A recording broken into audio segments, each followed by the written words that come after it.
What's up, everybody? Welcome back to Builders, Makers, Doers. I'm Andy Bassett. He's Elliot Bassett. We're here today with Bo Jones of Tru-Built Construction, founder and president, also founder and CEO of Career Pathway, built out of some frustration around finding talent in the construction industry. So I think today's conversation is going to go a few different routes, and I'm excited about it. Let's build off that.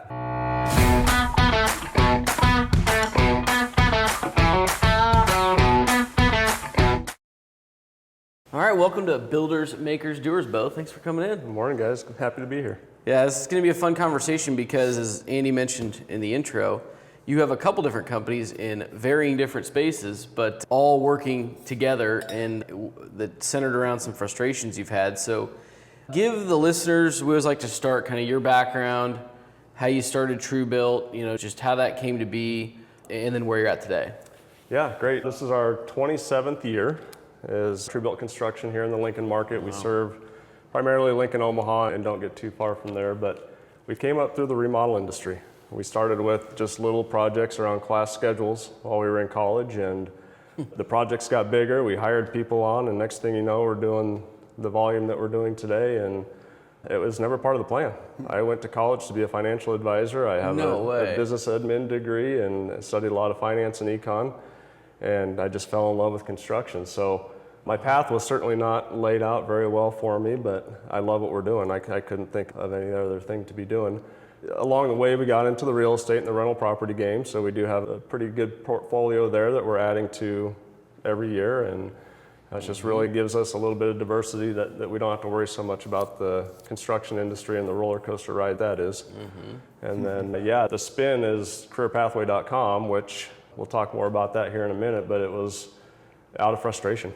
Is how do I take the ball and run with it myself because everything else is not working? Yeah, well, we hear it on almost every conversation we have that talent is either the biggest strength and asset, which we all know, but also can be the biggest headache trying to recruit and find good people and all that. So what's Tru-Built look like today? Like what size of projects are you guys doing? What type of work are you doing? Just walk everybody through that so they have an idea where you're at in the construction industry. So funny story. I found our tax return from year one, 1999, and was running some numbers compared to the volume that we're doing today. We now do as much volume every 2 hours. Wow. As we did our entire first year. That's crazy. Wow. So we were doing house remodels, replacing windows, kitchen remodels, putting roofs on houses, and now we're all the way up into large multifamily and commercial buildings and just fun projects. We still do houses, but they're all the big houses. Yep. They're all kind of the mega mansions that are almost more like a commercial project. But some of those. Yeah, we're very fortunate. We have an amazing team. Like you said about the talent is one of your best assets, and that's 100% for sure. We couldn't do what we could, just the two of us that own Tru-Built. So fortunate to have an amazing team. And along the way, 27 years into it, we have a team of subcontractors that's incredibly loyal. They know the standards that we uphold and what to expect when they step on our job site, which makes our lives a lot easier in that sense. Yeah, that's a big deal, and that's a common conversation we have around subcontract relations. It's different than direct employees sometimes. So you guys, when you build solid, strong subcontractor relationships, it's a big deal. But I want to go back to the beginning just with a question on that, because a common theme with a lot of people we talk about in this is starting some form of today's business when they were in college or even out of high school or whatever it was. Would you? I guess my question is, you mentioned, financial advising being the path when you went into college. Would you have considered yourself to be entrepreneurial in mindset going into this, or did it happen by accident because you took on this, this work to probably pay some bills or do whatever you were trying to do in the interim with your free time? Like, walk through that maybe. Was this something that happened, or was it just kind of, that's who you were going into it, it just changed from finance to construction? Never was entrepreneurship part of the plan. Really? I do come from a lineage of entrepreneurs, but it was not something that I sought out to be. But what happens in the construction industry is you sign a contract and it takes a couple months, and in the meantime you sign another contract that takes another couple months. Yeah. There's not really ever this moment that you can just hang it up and walk away. So what happened is we were always able to keep more work coming in, and I was still in college when we signed our first contract with Lincoln Housing Authority to replace 1,600 windows in one summer. Whoa. And so here I am trying to figure out class schedules, trying to take a summer class and replace 1,600 windows at the exact same time that my partner Steve got deployed to Iraq at the time. Wow. And it was just Holy chaos. cow. But it was a situation of you build the team to replace all those windows, and now it becomes this beast that you have to continue to feed to keep work in front of the team. And we've been fortunate enough to be able to do so for 27 years. So in that light, not necessarily setting out on the path, not even being entrepreneurial, at least early on necessarily, in those first few years when all of a sudden you're like, okay, we've got this big contract, we're going down this path. Like I imagine there were moments, challenges that were like, we're not gonna be able to jump this hurdle, or we're not gonna get past this. Do any stick out specific? Because I think a lot of people that listen to this those are in front of them right now, potentially early on in their businesses, or they're just starting and they need to, look in the headlights and realize some of these things could come at them. Is there one or two things early on that you're like, I don't know how the heck we got over that or through that? So I don't know the exact number, but yes, there have been no less than 1,000 moments that would have made perfect sense to just hang it up and walk away and be like, we're done with this crap. The first one that was a gut punch was the housing downturn of 2008. Yeah. It was a moment that we weren't real big. We probably had 6 or 7 employees at the time, and we had some work coming in, but it shut off. People weren't getting financing, and people were just leery to do anything. And at the exact same time, my wife lost her job from Allstate. We had just had our second kid. She loses her job. The work's not coming in for me, and my wife and I had a conversation about maybe I should go get a real job that had a steady paycheck, because it was so intermittent with when we got a project done, when we actually got paid on that project, and then how much was left for the owners to split, if anything. And so that was big hurdle number one. But we kept our heads down. I think that at the time, us owners, we were still in the field. We still had tool belts on every day, so we were not company overhead. We didn't have an office facility at the time, so we were able to just pull back as much as we possibly could and just make money to eat type of thing. So that was the big one. And then as of recently, probably the last 10 years, is just how do we get talent on the team?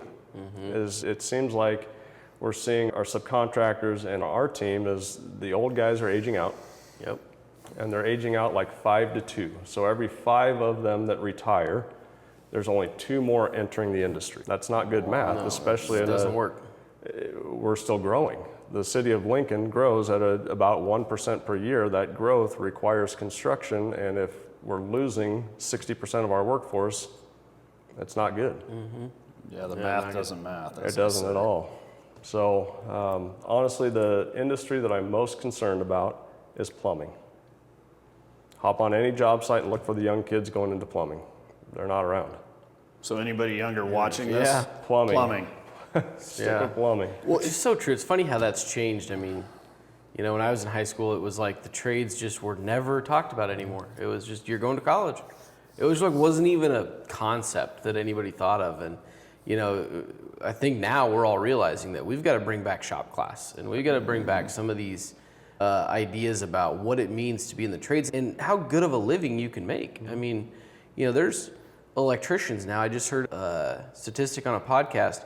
There's electricians on some of those data centers making $750,000 as a master electrician. It's real money out there now. Wow. To say that's every electrician or every position would be false, but you can make a dang good living in the trades. And then, maybe we've had some plumbing contractors on the show about, they started, putting in pipe, and now then realize that they learn more about the business, and go off on their own, similar to you, and just build it up as they go. And now they're a business owner. And so I want to double click though before we get into the talent things. I know we want to spend time on that. I love that we ask always that question about challenges, because I think people that haven't run a business, the outside perception can be like, you're really smart, Bo, like you've got it all figured out, like it must be easy, type of thing. And really any of us running a business know, like, we don't really know what we're doing day to day. Like you just meet the challenge. Yep. And you get the best people around you can, and you say, we're gonna figure it out.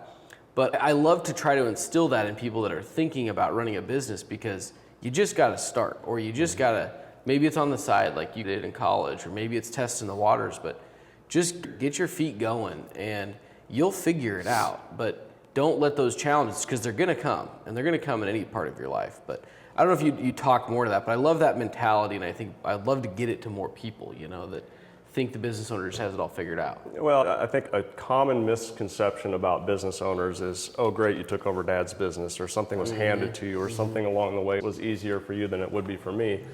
And that's certainly not the case.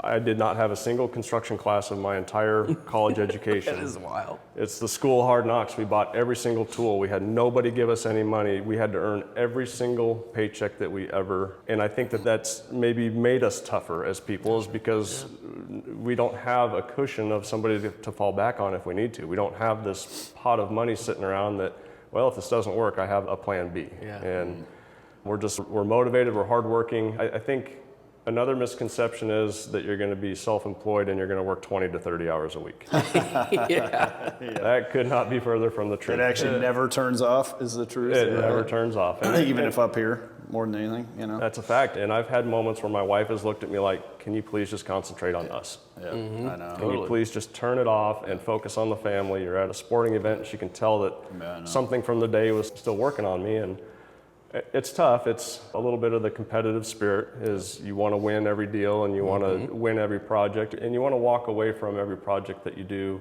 with friends and with companionship with people that you want to work with long term. Proud of the product, And sometimes that doesn't always go the way that you had planned, but if you can walk away and say, well, we did our part. We didn't maybe work personality-wise with all of our clients, but at the end of the day, we still delivered a good product. Yeah. Well, before we get into, because I think the careerpathway.com conversation is going to be great for the audience, specifically why you did it, but we've already talked about it. But I want just one more moment. You mentioned wife loses job, 2008 housing market. Your business is shutting off. On life support. You thought about taking a quote unquote, I'm doing the air quotes if people are just listening, real job. Yeah. I imagine today, really glad you didn't. What kept you motivated in that moment? 2 young children, wife at home, bills due. I don't have quit in me. I keep going. And the nice thing about what we had was I was able to control my own schedule. And when you're short on money, it's always been my mindset of put in more hours. Yeah. So when you put in more hours and they were billable, then that paycheck's a little bit bigger than it would be if you just put in 40 or 50 hours a week. We were grinding on Saturdays and Sundays. And that's really what got us through that, and the fact that nobody was hiring at the time. Yeah, well, true. It's not like there was a plethora of jobs. Yeah. So we were fortunate, and we have, I would say probably 90% of our businesses repeat and referral clients. I love it. Yeah. So we always had the kind of a steady pipeline of come do these windows in this kitchen. It was not big stuff. It was a whole bunch of little things. Yeah, well, that's awesome. You had that, the winner's mentality that kind of kept you driving and motivating, because there's going to be another 2008. I mean, we had COVID. The next thing's coming, right? And people are going to get slapped in the face. There's going to be adversity. And, for entrepreneurs, it's easy to say, let's press the easy button and go try to find something more steady. But that has a massive rippling impact on not only your life, but the communities we serve, the broader economy of the markets we're in. I mean, we need people to drive forward and have a Tru-Built 20 some years later or 15 years later from that still be around. So really cool. Love to hear that. So transitioning to now, that moment happened. Fast forward to today, you've grown. You went right to, when I asked early on challenges, you fast forwarded to today's challenge, and being why careerpathway.com was founded by you, which is talent and people. And then we just talked about the plumbing specifically. So I want to talk about Career Pathway. I have a curiosity comes to my mind around people being re-engaged in the trades with AI, and with the threat of AI taking, the white collar jobs, and does that transition people's mindset back to blue collar? So we can get to that, but maybe just talk about Career Pathway, the why behind it we already know, and just what it is today or what it means to you today. Really, the frustrations were on 3 fronts. We had, number one, we've watched the construction industry and many industries just not have enough talent. Simply, we don't have enough numbers and enough bodies to get the work done. Number 2 is we've always made ourselves available for mentorship. We've always been in classrooms. We've built houses with students over the years. We've always made ourselves available, but there's only so much capacity that we have. Yep. There's only so many students we can get in front of. There's only so many locations we can visit. How do I do more of that with less lift? And then number 3 hit at home, and it was a moment that my daughter graduated from Southwest High School, and at the moment she needed to make one of the biggest decisions of her life and picking what she wants to be when she grows up, she had nothing. She was not prepared. We talked about veterinary school, about being going into banking. Like, we went down the list of all the things, and she had nowhere to start. She didn't know what she liked, what she didn't like. So all of these things put together, I got this idea of, well, what does industry need? And what are the students missing? And really what it is, we as industry need an easy button to get our stories in front of students on a way broader scale for less money that is also intuitive and interesting for students. Yeah. So the first thing we did is we sit down with a bunch of students. We're like, okay, you guys grab your phone. What are the first 3 apps that you're going to? Take a guess what students say. The social media apps. TikTok, Snapchat, Instagram. Yeah. Okay? So like, all right, write that down. Then we're like, all right, businesses, you have something really cool you want to showcase about yourself. Where do you put that information? LinkedIn, Facebook, your own personal website. None of the ones the kids are going to. Bottom 3 for the kids. Yeah, exactly. So we're so far apart that it was pretty obvious initially, but here's the catch, is all 6 of those things that we just mentioned, none of them are approved to be in a classroom. Yeah. So it doesn't matter where you put it. The other thing that has happened is by each of us doing more, it has made the system more fragmented. Students have to go to more places to learn about more things to then navigate to your website and figure out how to navigate your website. How to land on Tru-Built and learn my website, and go to Samson and learn their website. Everything is different. So from an education system standpoint is they can't turn the kids loose on the internet. They won't turn the kids loose on the internet. So they need something that is Smart. everybody in the same place with the same search criteria and the same output. So careerpathway.com is just that. We're a meeting place for all of these things to happen. All of us in the industry can create our profile on careerpathway.com. We tell our story through photos and videos, get to know us, a day in the life, how to, advice. We really teach these students our team, our culture, what we do, why we do it, what's in it for them, and then we get to post all of our opportunities. Wow. What does it mean to be a carpenter at Tru-Built Construction? How do you go from being a carpenter to an estimator, or an estimator to a project manager? What is the pathway to start at a company and move up the ladder? So that's in cool. The basic term, that's what careerpathway.com is. But it functions like a social media platform. So these kids are just doing what's natural to them. Photos, videos, liking, sharing, doing all the things that they're already doing. That's cool, yeah. And in the background, we're actually tracking in the database the industry and more specifically the career that they're gravitating towards. And then when they go to their resume, within careerpathway.com, we put it front and center. You've spent the most time in this industry and most specifically this career. Click on the button and here's all the colleges and businesses that do that. Yeah, that's really cool. That's pretty clear that everybody watching this should check out careerpathway.com. For the amount of exposure, the amount of students engaging in the platform, and the amount of money that we charge to be the premium level on careerpathway.com, it's $100 a month to be in front of thousands and thousands of students. Wow, that's fascinating. Yeah, that's cool. It's a no-brainer. Is it just focused on the trades, or is it any industry really? It's all industries. Yeah, that's what I thought. Yeah. Yeah, I think that's amazing. And what I love about that is I think some of the best innovations, solutions, oftentimes comes as like, I'm gonna call it a side project, but you're solving your own problem, right?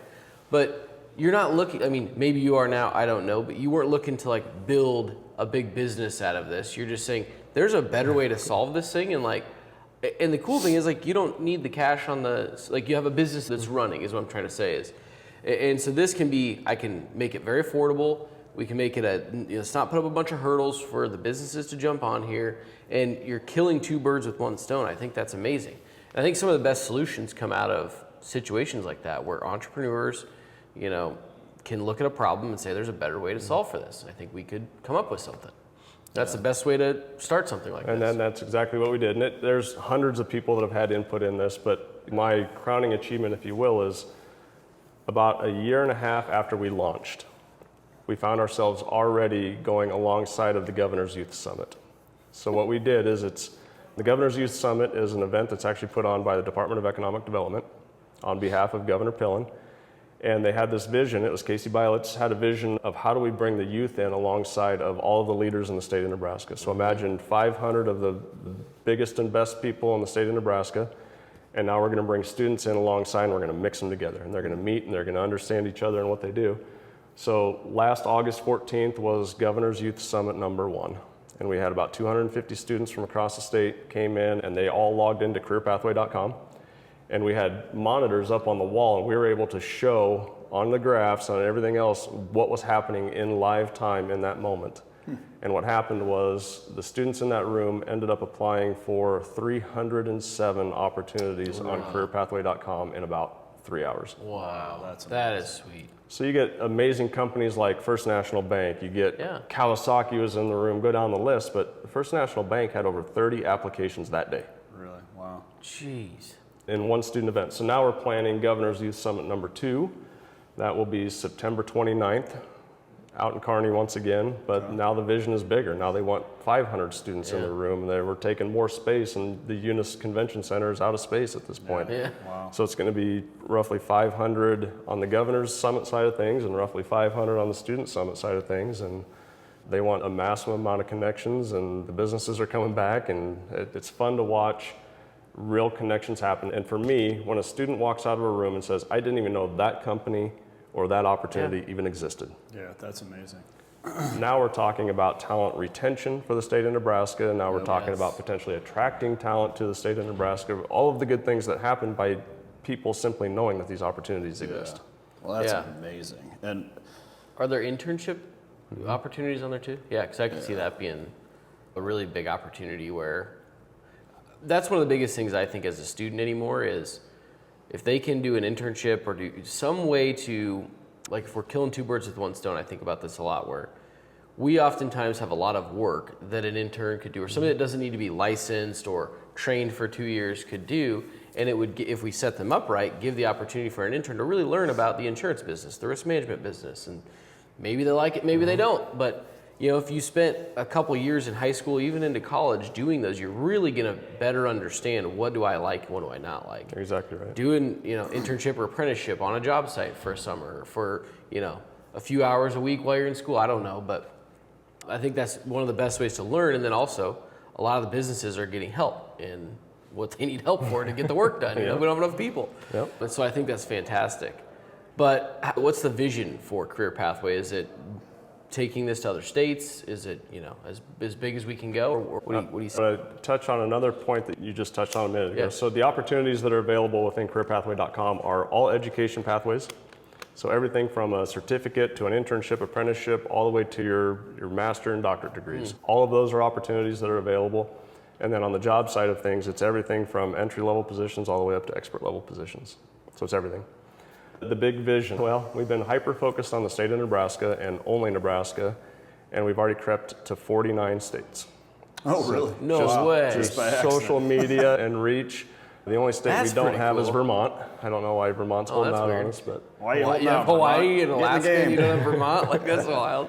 yeah, but no, it's naturally growing, and it's fun watching people come in from Texas and a classroom of students from Florida coming in. It's happening all over the place. And for me, my passion has always been, how do we get the children or the kids like my daughter, that at the moment they have to make that important decision so that they're ready. Yeah. And they know that we in industry have fun and cool things to offer. So that's always been my passion. So when I log into the platform and I see just classrooms of students coming in, that's my win. Yeah. Now I know that there's another couple hundred students learning about Tru-Built Construction or Kawasaki or Duncan Aviation or whoever they're interested in, and they may not have otherwise, under any circumstances, ever known that Tru-Built Construction even exists. Yeah, that's, well, so respecting that it's not specific to the trades, I want to go back though to something I started to ask earlier. Since you're as close as you are to this, what's your perspective on AI when it relates to the trades? Do you see that maybe again with the threat, right, wrong, whether it's accurate or not, the threat to white collar jobs? Do you see people gravitating back toward interest in the trades? Is it TBD a little bit, or like what do you see in there? Because I think that's a lot of this conversation. Obviously, you can't listen to any podcast without AI coming up, right? Yep. Everybody's talking about it, but I'm just curious your perspective specific to like getting people potentially reinterested in the trades?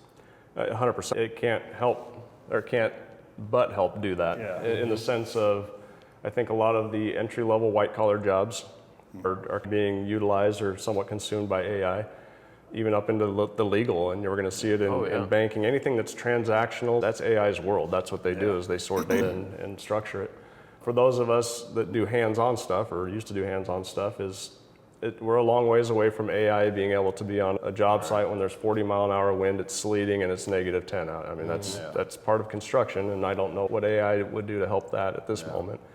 But as it relates to interior design, architecture, maybe the permitting process at some point in time, AI is going to creep in and help us out, and hopefully that takes the good group of architects and engineers and it just makes them that much better. But I think some of the entry-level positions may be replaced because of that.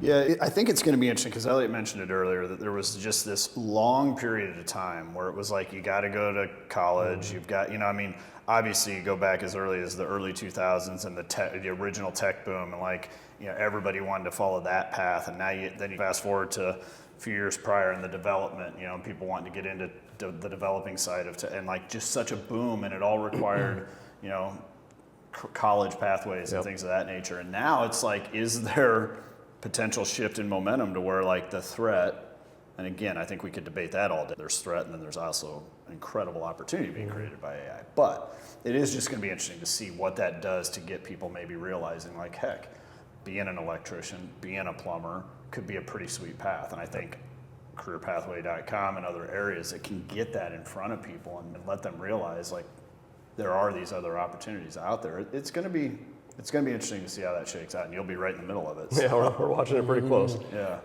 Yeah, no, it's interesting. It's fun. AI in our world, especially on the coding and software development side of things, what cost, I'm just going to use round numbers, what cost $100,000 4 years ago is now cost $10,000. Yeah. And they can get it done in a fraction of the time. And so we're seeing a lot of expediency in terms of things are happening way faster on that side of things, and it's been nice on the pocketbook not having to write those big checks. But we have seen the software development team go from 70 to 50 to 40 to that's just, they can't staff those big teams anymore. So yeah, we've seen that on that side for sure. Yeah, absolutely.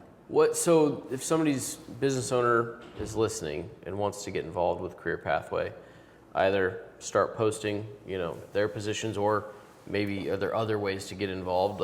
Walk through how somebody can help. Easy button is careerpathway.com. You create your own profile. It takes 5 minutes to create a business profile. Build it out from there. It's just like any other social media platform. When you're posting on LinkedIn, post on careerpathway.com. Just put a little bit of an educational twist to it. Just say, hey, today we were doing this, and this is why we do this and how we do this, and share something that is knowledge that somebody may want. But it takes 5 minutes to create a post. As a matter of fact, the rule when we were building it was Bo, standing on a job site, had to be able to create a post. Yeah. So I can walk a job site, take a video, I can type the content that I want, I hit send, and within 5 minutes it's live to the platform. That's cool. So it had to be contractor Bo friendly, and it is. And so that's the super easy button. We have a team that is deployed throughout the state and beyond, that we're at events all the time. So there's sponsorship opportunities. If you want your business to be in front of certain groups or certain audiences, let us know. But we have one of our team members driving to Wisconsin tonight to introduce careerpathway.com to the state of Wisconsin. So we're pretty excited about that. It's a lot. So the expansion is never ending. The phone calls come in all the time and emails, hey, let's talk. And it's like, oh, great, now this state's on the line and that state's on the line. But yeah, it's fun to see it go. And going back to seeing classrooms of students come in 2025, last year, over 700 times somebody applied to an opportunity within careerpathway.com. Wow, that's cool. That's sweet. For a 2-year-old startup company to have over 700 applications submitted, that was pretty awesome to see. Really cool. That's the other side I was wondering is there's a lot of us, even sitting in our shoes, we're pretty passionate about this issue as well as talent really in all industry, but most of our client base is in the trades, and we see those issues, and we're in the risk management space, so we tend to look at things from a risk perspective. And so just talent in general is something we talk a lot about. And are there other ways to help just get the word out about Career Pathway, and just not only just for our company, but we think it's valuable that other companies know that this exists. How can we help do that, or other states? Or I think about, we've had some conversations with folks on the podcast that are in other states that have a very similar way that they're going about trying to recruit other talent into the industry. Because, one of them, South Dakota, they're trying to bring fabrication back to the U.S. and keep it in the U.S. and foundries, and he's telling that story on social media. And I think he'd be a great advocate for some place. So, anyways, just long-winded way to ask, like, are there other ways that businesses can just even support the word of mouth, the growth of Career Pathway? Well, that's exactly what it is. It's word of mouth. We're one small team trying to tackle a big monster here, and there is no amount of money that I could spend to compete with the Indeeds and the Facebooks, and they go down the list. I don't have billion-dollar budgets. So it's right now, we're scrappy. It's word of mouth. It's making sure that we're taking care of our clients that come in, and then just delivering a good product and making sure that what we say we can do, we actually do. And that's been wildly successful. We're very fortunate with the early groups that jumped on. So go down the list: the Lincoln Industries, the Duncan Aviations, the Kawasaki's, the FNBOs, all of these groups, the Home Builders Association of Lincoln here, that have helped us not only financially, but also spread the word to their groups. And then you get into Lincoln Chamber of Commerce. They were a great partnership through LPED, where they actually brought in the Department of Labor's information, and Allison Hatch wanted to be able to see, how do you start in the manufacturing industry, or how do you start in an industry, and how do you work your way up to an expert level position. So we have all that built into careerpathway.com, so now somebody can say, I'm interested in this thing called welding. Well, here's where you start, and here's where you can go. Yeah, that's cool. It shows you, and then it shows you wage ranges. It shows you whether those positions are high wage, high skill, high demand, which kind of keeps up with the AI thing. As some of those go down in demand, some of those tags fall off. But really, it's just, how can we keep it so simple and yet deliver so much information? So it's up to the businesses. I can tell you right now that it's way easier to get teachers and students on the platform than it is businesses coming in. It's 180 degrees from what I would have expected. I would have said that us in industry are so desperate. That's going to be the easy part, and it's going to be tough to get teachers and students on board. Interesting. That's good. Well, we will, on the Builders, Makers, Doers pod, do our part to get it out there. Cam will for sure tag it, and so check it out in the comments or wherever it'll show up. But anyway, so before we close out, because I know we're probably getting close on time, shifting back to Tru-Built, what's the future look like for the construction company? Well, our current backlog is, I think we have 700 plus more apartment units to build. Wow. So we'll be at that a while. That's probably 7 or 8 years worth of work, and it's a financing thing, is you have to do a phase and then wait for the financing to fund the next phase. But yeah, a lot of those, and then we just have a steady pipeline of the one-off projects coming in, similar to the building we're sitting in now, just commercial buildings and big houses and stuff. So we're very fortunate that we have a pretty consistent pipeline at all times. Well, like you said, communities like Lincoln or Omaha continue to grow at a relatively steady pace, so the work keeps coming on the horizon. And man, it doesn't appear to slow down necessarily. I mean, I know we hit these, there's economic concerns, inflation, interest rates, the things that can cause pause. But I mean, from I guess in your seat, from just like the more economic outlook lens, how do you feel about just the market and the continued growth? Yeah, impact rates have been a little bit of a challenge. We're glad to have gotten past the COVID price spikes on everything. That sucked. To say the least. But now we're to the point now where these apartment projects, they take so long to plan that they're less sensitive to some of those other factors, because by the time you get to the point where you finally get the permit in hand, it's go time. Everybody's so primed and ready to go. So we have 6 open permits right now and 16 more down at the city for review. So we'll have 22 open permits for apartment related projects. Sheesh. That's 2 to 3 years worth of work for us. Wow. That's awesome. Yeah. Hopefully AI can help with the permitting process too. Oh, that would be amazing. It is.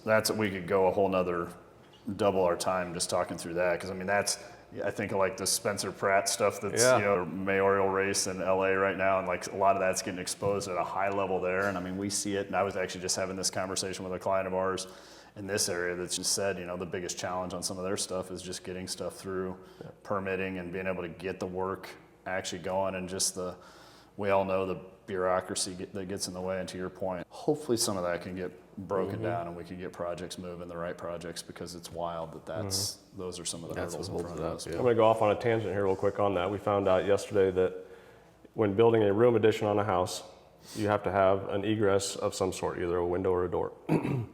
Sliding patio doors no longer qualify as an egress exit. We're doing You can't push or something? we haven't exactly figured out what it is. We have a room that has 2 large patio door sets in it. They want us to take one of the patio doors out and put windows in because they think it's safer to crank open a window and climb over a ledge to crawl out of a window than it is to walk through a patio door that people are used to walking in and out of. AI might have more common What? sense than that. That's the crazy crap we That's deal with trying to pull insane. permits. I mean, yeah, that's, Well, the crazy thing with some of that too is like, we all know that we need more housing units. And if you look at like a Houston or some of those areas that have actually deregulated a lot of it, the housing is cheaper. Yep. It's more consistent. It's more abundant because that you can build them at the scale you need and still do it safe and still do it in the right way, but not have to run into things like well, that. I mean, housing drives everything. Yeah. When it comes to the economy. The more you can make housing affordable, the more you get population to come into your market, the more they're going to spend and grow the economy. And it's like, why we let something like that be a hurdle That's to be able to just grow everything organic is wild to me. It's wild. But yeah, but it's not unique to No, just it's where we're sitting right now. It's certainly, but to Elliot's point, some have figured it out. Yeah. And, Houston, the state of Texas, seems to have done some good things there from everything you hear and read. But we'll see. But yeah, no, this was fun. I appreciate the time, and I'm glad we learned about Career Pathway. I've seen it, I just didn't really know exactly what it was. So I think that's the message we got to get out to people. It's different than your average job posting board. Well, one last point to that is we realized pretty early on that in the construction industry, if we're not talking to kids 13, 14, and 15 years old, by the time they get to 18, 19 years old, we've lost them. You've lost them, It's heck to get them back to even think about construction. So how do we get to that age earlier on in an easy fashion that they can use? And that's what we've done with Career Pathway. It's amazing. cool. Well, I think for everybody listening, to wrap this up, we talked to somebody that went into finance, was not entrepreneurial in mindset, got into construction by accident, became an entrepreneur, overcame some real tough things early on, and then clearly passionately leaned into your industry through careerpathway.com and the need to get people interested not only in what you're doing, but what